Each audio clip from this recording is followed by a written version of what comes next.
Hello students, welcome to BSc west online class. तो आज मैं पढ़ाऊंगी आपको बीएससी 5th सेमेस्टर केमिस्ट्री का पेपर सेकेंड। ठीक है, इसकी यूनिट 8 स्टार्ट हो गई हमारी। तो इसका नाम है 8th यूनिट का बायो इनऑर्गेनिक केमिस्ट्री, यानी जैव अकार्बनिक रसायन विज्ञान। तो इस चैप्टर में देख लेते हैं हम। फर्स्ट टॉपिक क्या है इसका, essential and trace elements in biological process, यानी जैविक प्रक्रियाओं में आवश्यक और सूक्ष्म तत्व। तो इसका मतलब क्या है, जो हमारी दिनचर्या है यानी पूरे जीवन चक्र है हमारा, उसमें कौन कौन से हमारे आवश्यक और सूक्ष्म तत्व है। यानी आवश्यक तत्व मतलब जो हमें अपनी बॉडी के लिए ज़रूरी होती है, और सूक्ष्म मतलब जो कम मात्रा में आवश्यकता होती है। तो देख लेते हैं हम ये आवश्यक और सूक्ष्म तत्व कौन कौन से हैं। तो इसमें फर्स्ट है जैव अकार्बनिक रसायन, यानी पहले देख लेते हैं ये जैव अकार्बनिक जो इस चैप्टर का नाम है वो है क्या, फिर देखेंगे इसके आवश्यक और सूक्ष्म तत्व के बारे में। तो देख लेते हैं जैव अकार्बनिक रसायन यानी बायो इनऑर्गेनिक केमिस्ट्री किसे कहते हैं। तो जैव अकार्बनिक रसायन रसायन विज्ञान की वह शाखा, वह आधुनिकतम शाखा यानी नई ठीक है, नई शाखा है जिसके अंतर्गत जैव रासायनिक प्रक्रियाओं में भाग लेने वाले अकार्बनिक तत्वों एवं यौगिकों का अध्ययन किया जाता है।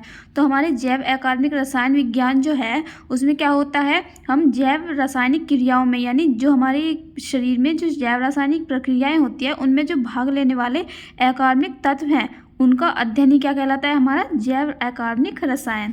तो देख लेते हैं आवश्यक तत्व यानी एसेंशियल एलिमेंट कौन कौन से हैं। जैविक विकास के लिए यह तत्व अधिक महत्व रखते हैं।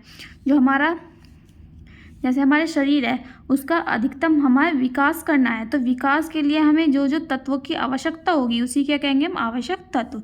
तो जीवन चक्र को पूरा करने के लिए ये तत्व आवश्यक होते हैं। तो जो हमारा जो जीवन चक्र है उसे पूरा करने के लिए इन तत्वों की बहुत ज़्यादा आवश्यकता होती है। नेक्स्ट है इसमें इनकी कमी से जीवों में रोग उत्पन्न हो जाते हैं। तो अगर हमारे जो ये आवश्यक तत्व हैं वो शरीर में कम हो जाएंगे तो उससे क्या हो जाता है, रोग उत्पन्न हो जाते हैं। इनकी अधिकता से भी जीवों में बीमारियाँ उत्पन्न हो जाती है। तो अगर ये आवश्यकता से अधिक भी हो जाते हैं हमारे शरीर में तो भी हमें बीमारियाँ उत्पन्न हो जाती है। तो ये वे तत्व हैं जो जीवों के आहार में अधिक मात्रा में उपस्थित होते हैं। जो हमारे आवश्यक तत्व हैं वे कैसे होते हैं, हमारे भोजन में क्या होते हैं, अधिक मात्रा में उपस्थित होते हैं। और जो सूक्ष्म तत्व हैं वे कैसे होते हैं, हमारे भोजन में कम मात्रा में आवश्यकता होती है।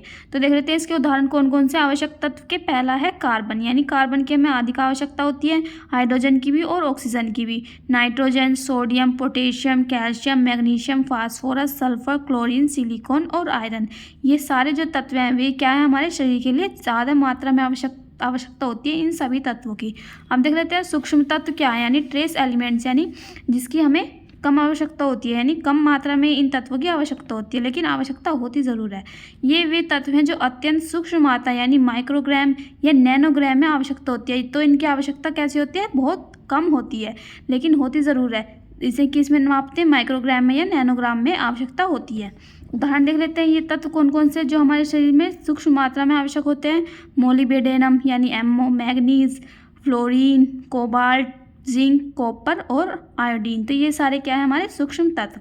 अब कुछ महत्वपूर्ण तत्वों के कार्य देख लेते हैं। हमारे शरीर में क्या क्या कार्य हैं। जैव तत्वों के जैविक कार्य यानी biological function of the bio elements.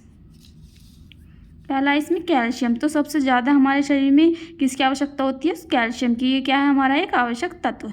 तो शरीर का 99% कैल्शियम जो होता है वो किस में होता है, हड्डियों में पाया जाता है। जो हमारे शरीर में टोटल कैल्शियम है उसका जो 99% भाग है वो किस में पाया जाएगा, हमारे हड्डियों में पाया जाएगा। ठीक है, अगर हड्डियों में कैल्शियम की कमी हो जाती है तो आप देखते हो कि जो हमारा शरीर है उसमें हड्डियों में अगर कैल्शियम कम हो गया है तो दर्द रहने लगता है हड्डियों में। ठीक है, तो सेकेंड इसमें इसकी कुछ मात्रा लिक्विड के रूप में पाया जाता है। तो इसकी जो कुछ मात्रा है वो कैसी होती है, लिक्विड के रूप में भी पाई जाती है, जो ब्लड कोएगुलेशन यानी स्कंदन के लिए भी महत्वपूर्ण है। तो ये ब्लड स्कंदन के लिए भी महत्वपूर्ण होता है क्या, कैल्शियम। बी है इसमें आयोडीन। तो आयोडीन देखते हैं इसमें हमारे शरीर में क्या काम करता है। तो आयोडीन की कमी से हम क्या हो जाता है, घेंघा रोग हो जाता है।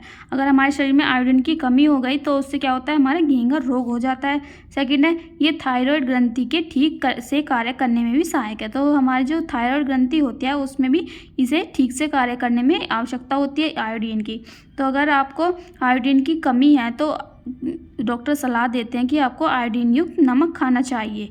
ठीक है, क्योंकि नमक में क्या होता है, आयोडीन की मात्रा अधिक होती है। सी है इसमें सोडियम। तो सोडियम देख लेते हैं, सोडियम की हमारे शरीर को आवश्यकता क्यों होती है। फर्स्ट है डिहाइड्रोजनीकरण के समय बॉडी में सोडियम की कमी हो जाती है। डिहाइड्रोजनीकरण का मतलब क्या होता है, पानी की कमी। तो आप डिहाइड्रोजनीकरण के जगह क्या लिख सकते हो, पानी की कमी के समय। ठीक है, तो पानी की कमी के समय बॉडी में सोडियम की कमी हो जाती है, क्योंकि जो सोडियम है वो हमारे शरीर में लिक्विड के रूप में पाया जाता है, यानी तरल रूप में पाया जाता है।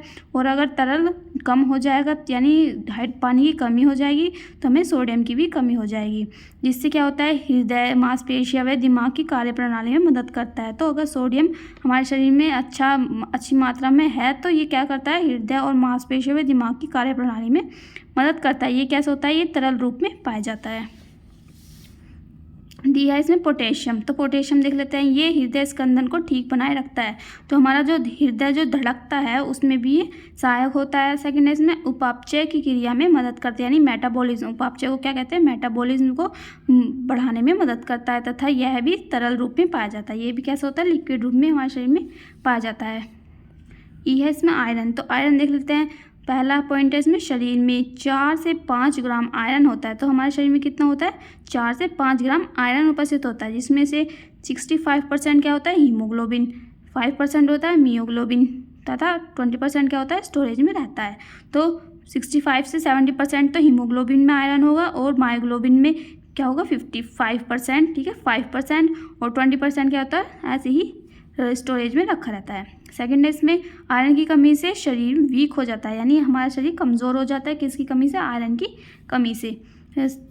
लास्ट है इसमें जिंक देख लेते हैं। तो जिंक क्या करता है, यह वृद्धि, प्रजनन यानी रिप्रोडक्शन, ऊतक सुधार तथा घावों के भरने में भी सहायक है। तो ये जो हमारा जिंक है वो वृद्धि यानी विकास करने में सहायक है, प्रजनन करने में भी सहायक है, और ऊतक सुधार यानी जो हमारे घाव वाव होते हैं उसमें से ऊतक की हानि हो जाती है तो उन्हें भी ठीक करने में सहायक है। कौन सा, जिंक। तो ये है हमारे कुछ आवश्यक तत्वों के कार्य। ठीक है, अगर आपको वीडियो अच्छी लगी तो वीडियो को लाइक करें और इसकी PDF के लिए डिस्क्रिप्शन बॉक्स चेक करें, उसमें मैंने डाल दी है। ठीक है, थैंक यू सो मच।